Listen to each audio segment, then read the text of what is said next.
မင်္ဂလာပါ TNS sharing ကနေပြန်လဲကြိုဆိုလိုက်ပါတယ်ခင်ဗျဒီသေးတော့ကွန်ပျူတာတစ်လုံးကိုအသုံးမပြုဘဲအကြာကြီးပစ်ထားမယ်ဆိုရင်ဖြစ်ပေါ်လာနိုင်တဲ့ကွန်ပျူတာပြဿနာအချို့ကိုပြောပြပေးချင်ပါတယ်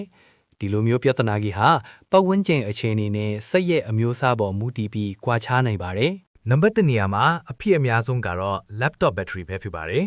laptop battery ကအသုံးမပြုဘဲအကြာကြီးပစ်ထားမယ်ဆိုရင်အလိုလျောက်အားကုန်သွားပြီး battery cell တွေတည်သွားတတ်တာကြောင့် laptop ပြန်ပြီးအသုံးပြုတဲ့အချိန်မှာအားမဝင်တာမျိုး battery ပျက်သွားတာမျိုးကြုံရတတ်ပါတယ်နံပါတ်2ကတော့ CMOS battery အားကုန်သွားနိုင်ပါတယ်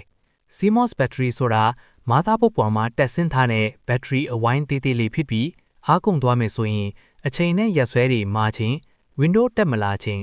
boot error message များတက်ချင်းစတဲ့ပြဿနာတွေကြုံတွေ့လာရနိုင်ပါတယ်နံပါတ်3ကတော့ hardware အစိတ်အတိုင်းတချို့တန်ကြီးတက်လာနိုင်ပါတယ်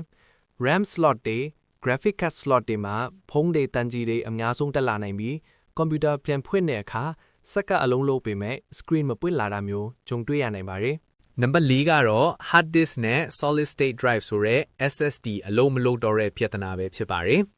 hard disk ထဲမှာဆိုရင်စက်ဝိုင်းချက်တွေလဲပတ်ဖို့အတွက် bearing series ပါပါတယ်အကြာကြီးအသုံးမပြုရင်အဲ့ဒီ series ကခဲတော့တက်ပြီးစက်ပြန်ဖွင့်တဲ့အခါ hard disk မလဲတော့ပဲ data တွေဆုံးရှုံးတာမျိုးဖြစ်နိုင်ပါတယ် SSD တွေကကြတော့ data တွေကိုလျှစ်စစ်တပ်အားအနေနဲ့သိမ်းဆည်းတာဖြစ်ပါတယ်